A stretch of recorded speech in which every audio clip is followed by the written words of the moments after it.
Bienvenidos a Legal Light Talks, el espacio de Predictable donde hablamos de lo legal sin rodeos y sin complicaciones. Hoy estoy con Sofía, abogada de Predictable, compañera del trabajo, y con Andrés Pacheco, director y abogado de People Buying Properties. Bueno, muchísimas gracias Andrés y Sofi por la invitación y a todo el equipo detrás de Legal Light Talks. La verdad que muy contento de compartir este espacio con ustedes. Hola a todos, muchas gracias Andrés por la presentación. Como dice Andrés, sí, yo soy parte también del equipo de Predictable y muy contentos de estar acá. Bueno, muchas gracias. Andrés, nosotros no estamos muy familiarizados con el concepto de People Buying Properties. ¿Nos puedes introducir un poco el tema? Claro, bueno, como decías, mi nombre es Andrés Pacheco. Yo soy abogado especializado en Derecho Inmobiliario y actualmente ocupando el rol de director de People Buying Properties, que es una firma especializada en transacciones inmobiliarias. Nosotros desde el equipo de People Buying Properties notamos que el proceso de compra de propiedades en Costa Rica realmente en la actualidad sigue siendo muy tradicional y se maneja prácticamente igual de como se ha hecho en los últimos 20 años. Y ante esta realidad, nosotros decidimos empezar este nuevo proyecto con la idea de modernizar la gestión de las transacciones inmobiliarias y de la compra de propiedades en el país, modernizándolo a través del uso de tecnología, del cual consideramos que, al igual que ustedes desde Predictable, es una herramienta que cada vez es más importante en la vida de todos y que debemos adoptarla para irnos hacia un mejor futuro. Y la forma entonces en la que modernizamos la gestión de este tipo de proyectos es a través del desarrollo de una plataforma tecnológica digital propia de nosotros como firma, mediante la cual centralizamos todos los aspectos más importantes o relevantes dentro de un proceso de compra de una propiedad. Unificamos lo que son los documentos, las comunicaciones, toda la coordinación con las personas involucradas, tanto los brokers como los compradores.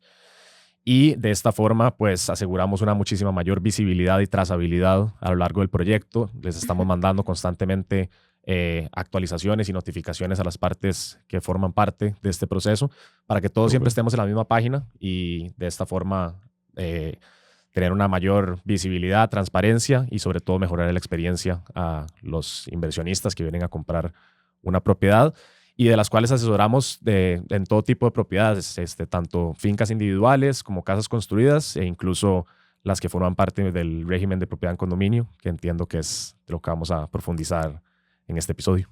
Súper, gracias por la explicación, Andrés. Sofi, vos que sos experta en real estate y tenés mucho conocimiento y clientes en propiedad de condominio, introducinos tu experiencia y la venta de un condominio, la compra de un condominio. Ok, súper. Bueno, es muy interesante hablar de condominios en Costa Rica porque por algún momento la gente pensaba que todo lo que tuviera una aguja era un condominio, ¿verdad? Entonces, es importante diferenciarlo, principalmente para poder saber cuáles son derechos y cuáles son obligaciones, cómo se maneja, ¿verdad? También cómo es el manejo de conflictos en condominios. Y básicamente un condominio es agarrar una finca, una propiedad, y dividirla en lo que se llama filiales. La mayor, la grande, donde están todas, se va a llamar matriz. Y las demás que se constituyen se llaman filiales. Cada una de estas filiales es de un propietario, o sea, hay un dueño, es una unidad, por decirlo de alguna manera, independiente, donde también hay espacios que se comparten, que son las áreas comunes, ¿verdad? Entonces tenemos como una dualidad de derechos en las cuales en una parte sos el dueño absoluto de la propiedad y en otra parte sos dueño del área común. Y eso es muy interesante. La gente piensa, por ejemplo, que áreas comunes es una piscina o un parque de perros, ¿verdad? Pero inclusive son ductos, son pasillos, son todo lo que necesite todo el mundo. Es más, en verticales, normalmente las unidades detrás de las paredes, ¿verdad? Tienen como los ductos de aire acondicionado y electricidad y todas esas cosas que es un hueco, ¿verdad? Que va para abajo, para arriba, donde va todo el cableado y tal. Eso es un área común. Eso, aunque vos lo tengas en tu pared, es área común. Entonces le pertenece a la comunidad, a los condominios, ¿verdad? Okay. Donde además estas personas se tienen que poner de acuerdo necesariamente para la administración. Y sobre la compra, creo que mejor Andrés nos cuenta qué revisas vos, ¿verdad? Cuando alguien va a comprar un condominio.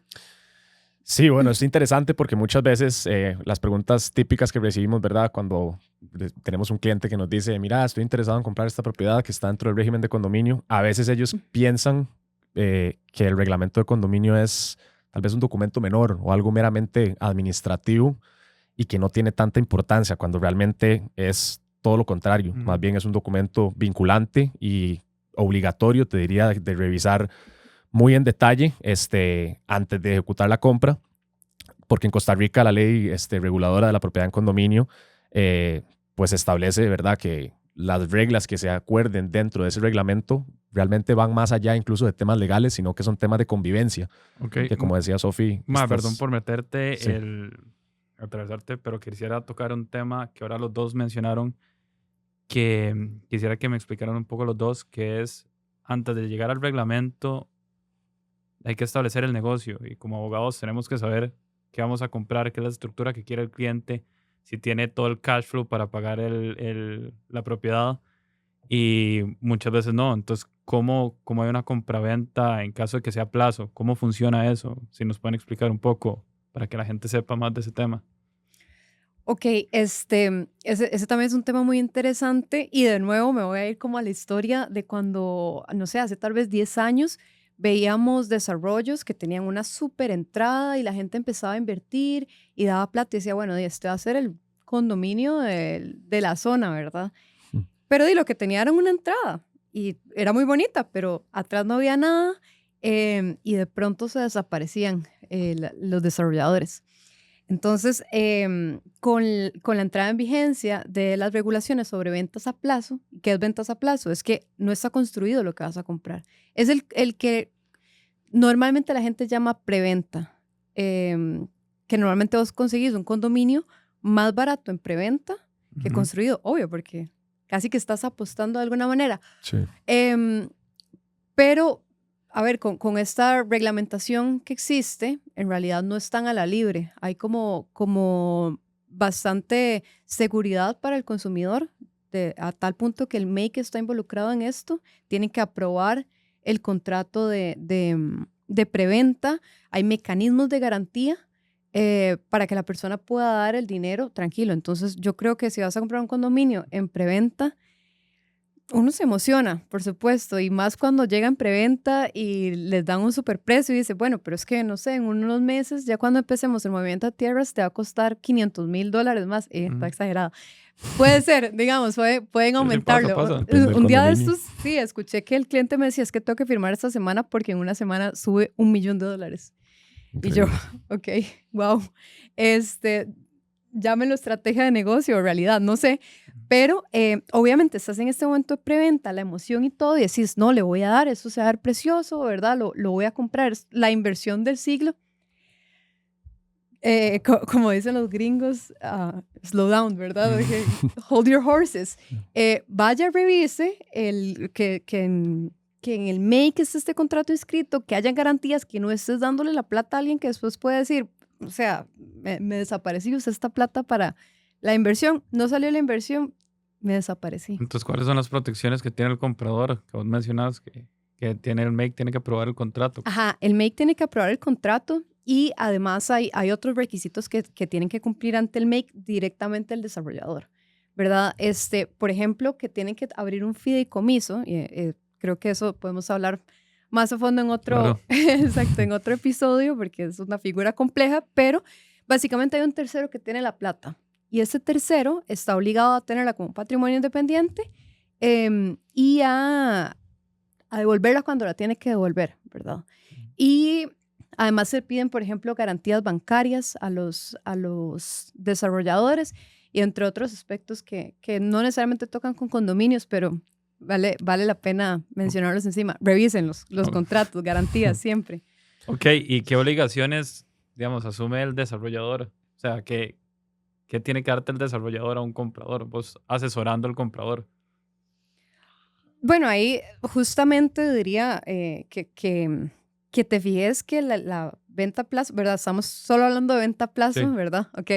Que realmente esté inscrito en el MAKE, ¿verdad? Que exista este fideicomiso de garantía. Normalmente el contrato es medio fácil darse cuenta si está autorizado por el MAKE. Y ojo, eso no es que ya esté perfecto, ¿verdad?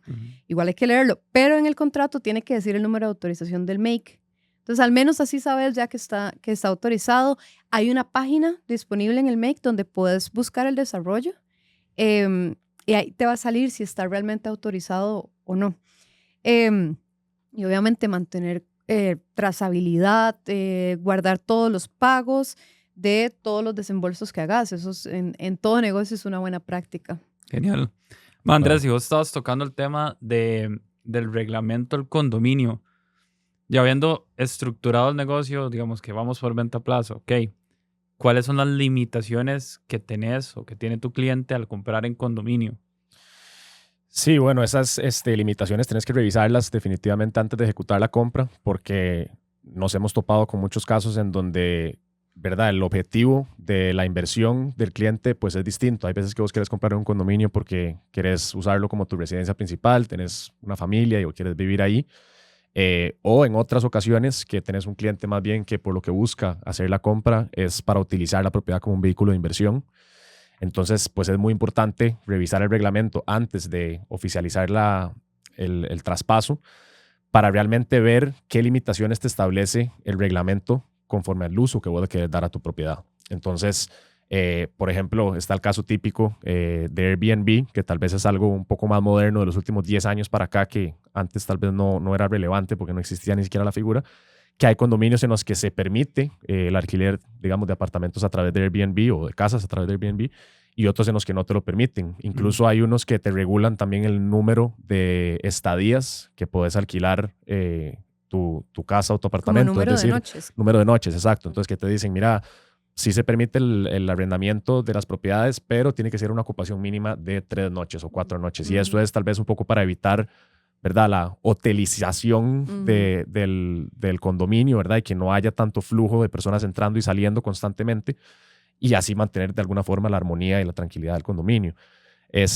Pero bueno, si vos al final estás utilizando o estás comprando con un motivo de inversión, es algo muy relevante porque puedes hacer los números de, no sé, la cantidad de veces que quieres alquilar tu propiedad y una limitación como esta te puede realmente variar mucho, llevar eso a la práctica y cambiar completamente el modelo de negocio que querías implementar y alterar los números de inversión. Entonces, siempre recomendamos, primero, tenemos una charla o una conversación con nuestro cliente para entender por qué es que quiere comprar en este condominio. Y en base a eso, entonces revisamos el reglamento de forma integral, nos aseguramos evidentemente de que esté inscrito, que esté apegado a la ley de condominios y sobre todo haciendo énfasis en las cosas que nos comentó nuestro cliente que quería hacer para efectivamente validar que todas estas sean posibles y así darle, digamos, un panorama completo en el que se sienta seguro para hacer la inversión. Ok, y eso justamente que mencionas de esa limitación, lo vemos en el reglamento, para explicarle a la gente a dónde lo ves. O sea, ¿cómo decís, ok, esa es la limitación, el reglamento, en el reglamento de la administración, a dónde? Usualmente se emite un reglamento condominal y donde vienen diferentes disposiciones. Entonces, por ejemplo, hay capítulos referentes más, digamos, a temas de convivencia, temas de, como decía Sofía antes, de uso de áreas comunes, temas incluso que te pueden restringir la forma en la que puedas construir tu casa. Entonces hay algunos temas que van tal vez más ligados a los usos que vos le puedes dar tanto a la propiedad individual como a las áreas comunes, como también a la infraestructura como tal, ¿verdad? Vos quieres hacer un proyecto constructivo de cierta forma, hay condominios que te lo limitan y te dicen, mira, tenés que construir en base a estos parámetros para mantener, digamos, la armonía dentro del condominio. Eso lo encontrás en el reglamento y vienen diferentes capítulos dependiendo del tema. Ok. Sofi, y vos estabas mencionando el tema de las áreas comunes. Entonces eso me hace hacerte la pregunta. ¿Vos sos dueña del condominio, de tu propiedad, o cómo es esa distinción de lo común y de lo privado? Ok, bueno, en derecho de propiedad existe un tema así como lo que normalmente vemos como la propiedad absoluta, ¿verdad? Que es todos los derechos que vienen en la propiedad, ¿verdad? El dominio, el uso, el disfrute. Un derecho amplísimo, tan protegido que está en la Constitución, ¿verdad? Súper amplio. Digamos que esa propiedad puede ser compartida o puede ser independiente. Entonces, por ejemplo, vos y yo bueno, los tres, podemos tener un bien cualquiera, podemos tener un carro, podemos tener una casa, podemos tener una finca, a nombre de los tres, y eso se va a llamar copropiedad. Y en esa copropiedad nosotros tenemos derechos indivisos, esa palabra es importante, es solo un derecho, y lo ejercemos en conjunto. Eso es lo que pasa con las áreas comunes. Al final de cuentas, todos son propietarios. Vuelvo al caso de la piscina porque es lo que la gente normalmente relaciona a área común.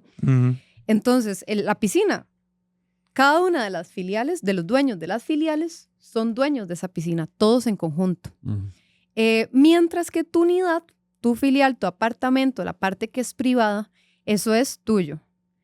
Pero, ojo, porque no es un derecho de propiedad absoluta, como ha dicho Andrés Pacheco. El reglamento es crucial, ¿verdad? No es que puedes hacer cualquier cosa. Y ahí es interesante porque a veces los clientes dicen, pero es mi propiedad, ¿verdad? O sea, ¿cuál es la diferencia entre que una persona haga esto en su casa y una persona haga esto en un condominio? Eso es clave cuando uno decide comprar en condominio. Porque el reglamento no solo te va a imponer obligaciones que están pensadas en convivencia, sino que también te va a poner limitaciones a esto que diríamos como un derecho absolutísimo de propiedad, ¿verdad? Donde solo puedes hacer ciertas cosas hasta cierta hora y que si no lo haces, tenés multas. Entonces, eso es importante. La gente es como, ¿qué administrador que lo tengo en el cuello? Bueno, y el administrador tiene la obligación de velar porque el reglamento se cumpla y parte crucial del reglamento es que un condominio no nace a la vida jurídica si no es porque tiene un reglamento inscrito. Sí. En el acto de constitución de un condominio, se constituye el condominio y inmediatamente va el reglamento. O sea, necesariamente nace junto. Y como decía Andrés, va en capítulos, ¿verdad? Vamos a tener capítulos de convivencia, vamos a tener capítulos de cómo se celebran las asambleas, cómo si hay junta directiva, un debido proceso, que esto es súper importante, ¿verdad? Las multas no se ponen así a dedo, exacto, a que te cayó mal, sino debido proceso. Y bueno, sucesivamente varios capítulos, pero sí es importante que nunca nadie va a comprar.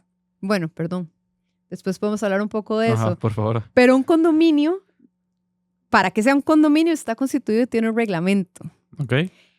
Y hago esta salvedad del nunca, porque a veces los desarrolladores venden los condominios o las filiales sin que el condominio se haya inscrito. Y eso no es venta tan directa como sería un título, pero está bien, digamos, se puede hacer. Cuando se inscribe ya se lo dan, porque los abogados que nos están escuchando y los que no, sepan que es normal que el condominio dure rato en inscribirse. O sea, de que las formalidades de los planos, de que todas las instituciones que tienen que autorizarlo y todo. Entonces, a veces el desarrollo se queda pegado y ya tenía una promesa, la preventa que hablábamos hace un rato, y ya está listo para entregar. En ese caso, no hay un reglamento y es como un área gris que confunde a la gente. Ok, entonces, mencionas que en la constitución del condominio tiene que ir el reglamento. A ver, el reglamento es santa palabra, se puede modificar. ¿Cómo se modifica? Explícamelo desde 2 puntos, nada más muy conciso para que la gente entienda. Explícame la modificación del reglamento siendo el desarrollador y siendo comprador. ¿Cómo lo haces? Ok. ¿Qué necesitas? Ok. Perdón, me voy a adelantar un poquito. Para ligarlo a lo que decía Andrés Pacheco, el reglamento o sea, vos tenés que saber el reglamento. Es importante para saber que lo que vos estás planeando hacer ahí se adapte. Se permite. Exacto. Y otra cosa que a mí me da demasiada ternura, la verdad. O sea, yo amo los perros, todos los animales, y a veces en los reglamentos inclusive prohíben razas. Sí. ¿Y qué pasa si estás todo emocionado que te vas a pasar un condominio y no te fijaste que los Rottweilers están prohibidos si tienes un Rottweiler de 12 años? ¿Qué vas a hacer?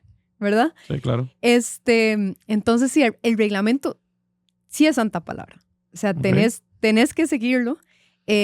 Cuando vos compras un condominio, Ni siquiera el notario tiene que dar fe, está en el reglamento de la ley de propiedad en condominio, ni siquiera el notario tiene que dar fe de que aceptas las condiciones del régimen en condominio, porque ya per se es así.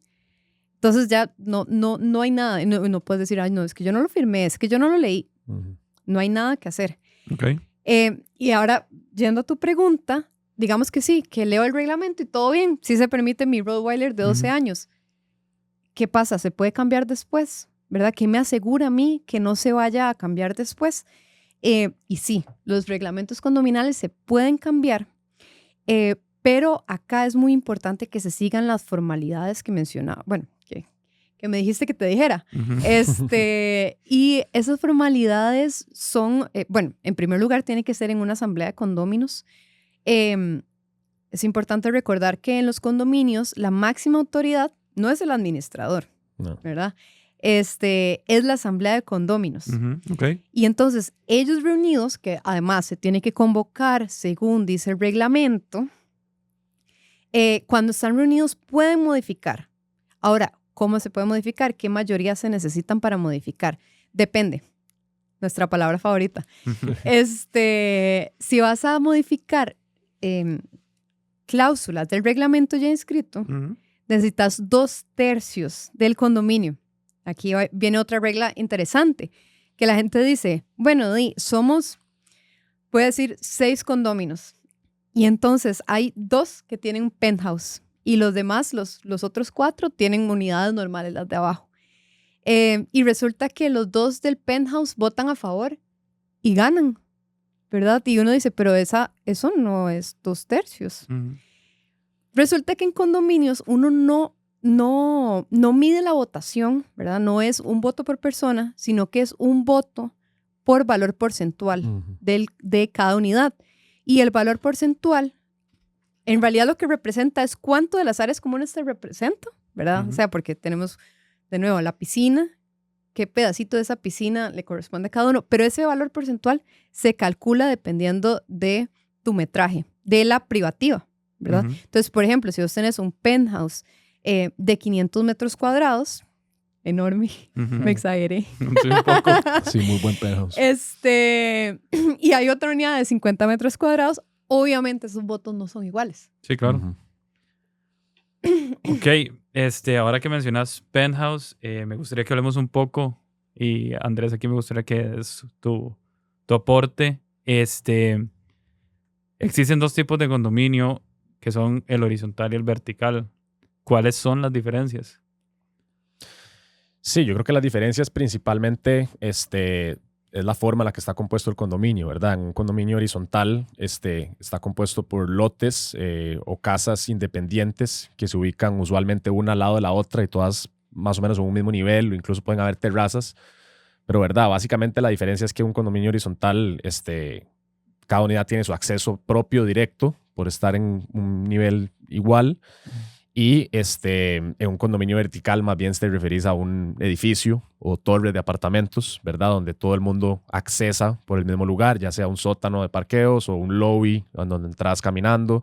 Utilizas las áreas comunes que decía Sofía antes, como los ascensores, ¿verdad? Usualmente en los condominios verticales pues tenés tal vez un mejor aprovechamiento del espacio porque, ¿verdad? En un terreno tal vez no tan grande, como lo tiras para arriba, puedes construir un montón de filiales diferentes que luego el desarrollador sale a vender y entonces en algunos casos puede salir incluso hasta más económico porque el terreno es menor.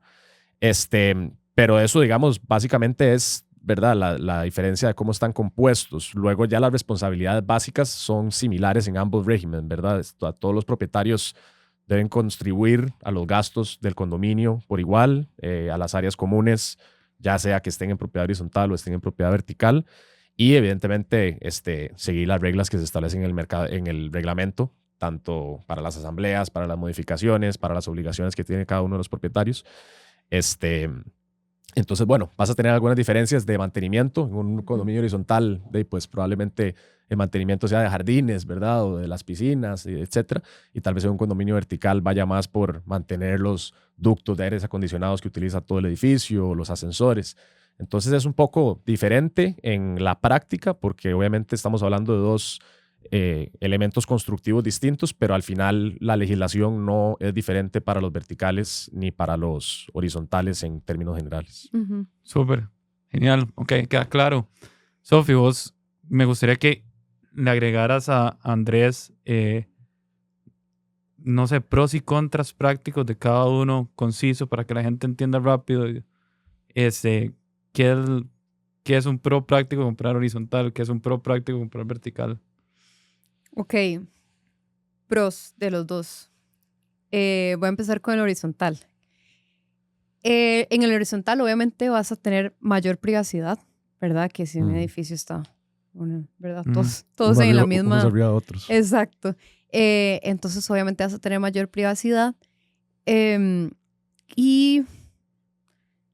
O sea, yo creo que eso es bastante pro para familias, ¿verdad? En realidad. Sí. Y en un vertical, realmente creo que la distribución de gastos es más fácil. Tal vez son más gastos, pero puede ser más fácil. Por ejemplo, en una casa vos tenés que estar pendiente de tu techo, ¿verdad? Que si hay una filtración o algo, eso es tu problema, es tu casa, no es el condominio. Sí. Pero cuando estás en un edificio, pues entonces ahí sí, ¿verdad?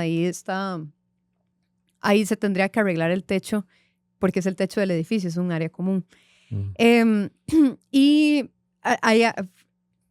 perdón si me estoy desviando, Dale. pero hay algo interesante en los verticales que me recordó ahora cuando dijiste que hay un lobby, que uno entra. A veces la gente cree que por estar en el piso de abajo o en el piso de arriba se tienen más o menos derechos.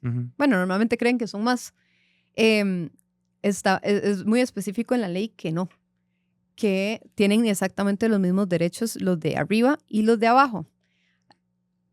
Eso tiene la comba al palo, dicen, que es hacer áreas comunes de uso restringido. En un condominio uno puede decir que solo una parte es para el aprovechamiento de una filial.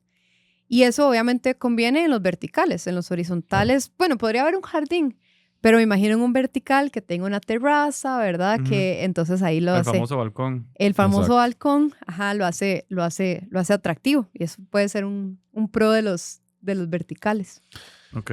Incluso otro que también he visto en la práctica de los verticales, esto creo que es más percepción de la gente, pero se perciben como, primero que todo, que son más céntricos, porque a la hora de levantarlo, ¿verdad? Usualmente estás en una zona tal vez más urbana, entonces incluso se puede generar, que es otro tema, pero que haya un uso mixto, ¿verdad? De ese edificio. Entonces, no sé, que los típicos edificios, ¿verdad? Que a veces vemos que tienen locales comerciales abajo, entonces tienen restaurantes o tiendas, ¿verdad? Entonces eso tal vez puede ser un pro.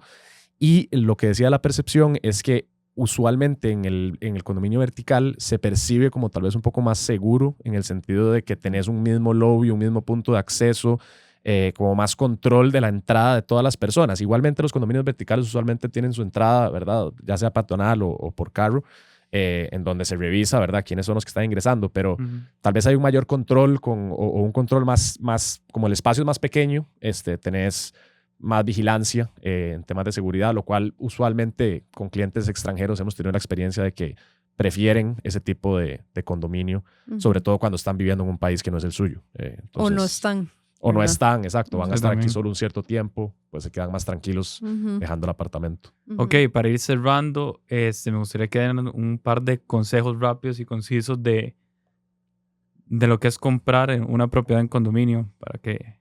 Dale, tal vez, Sofía, vos primero. Ok, como decíamos, creo que el takeout del podcast es o sea, no se den a la ligera el reglamento. Hay que entender que cuando estás en un condominio, estás aceptando que inclusive ese reglamento pueda cambiar, ¿verdad? Como democracia del condominio. Eso sería lo más importante, revisarlo. Y otra cosa, es obligación cuando estás en un condominio contribuir a los gastos comunes, sin duda. O sea, no puedes decir, es que a mí no me parece como están haciendo la administración, ¿verdad? Esto, quién sabe qué están haciendo la plata. No te la jugues, seguí pagando. Sí. O sea, andate al proceso correspondiente que vamos a hablar en otro podcast, pero seguí pagando. Ese Ok. sería mi consejo. Genial. Andrés, ¿vos qué tal? Sí, nada más para contribuir a lo que dice Sofi, definitivamente no tomárselo a la ligera, hacer un estudio de due diligence bastante robusto y específico de las disposiciones del condominio para estar seguros y claros de que lo que estás comprando se adecua al uso que vos le querés dar a esa propiedad. Ok. Y entender que el reglamento al final es una obligación contractual que estás asumiendo con el resto de tus copropietarios del condominio. Entonces, tenés que verlo de esa forma y, como decía Sofi, cumplirlo tal cual y adherirse a todas las obligaciones que te imponen. Perfecto. Bueno, gracias a ambos por venir. Y ya saben, si están desarrollando un proyecto o comprando una casa en condominio, asegúrese de revisar su reglamento, vean la estructura legal del negocio, revisen contratos y, como siempre, en Predicte los podemos ayudar a revisar todo y acompañarlos en todo el proceso. Muchas gracias por escucharnos.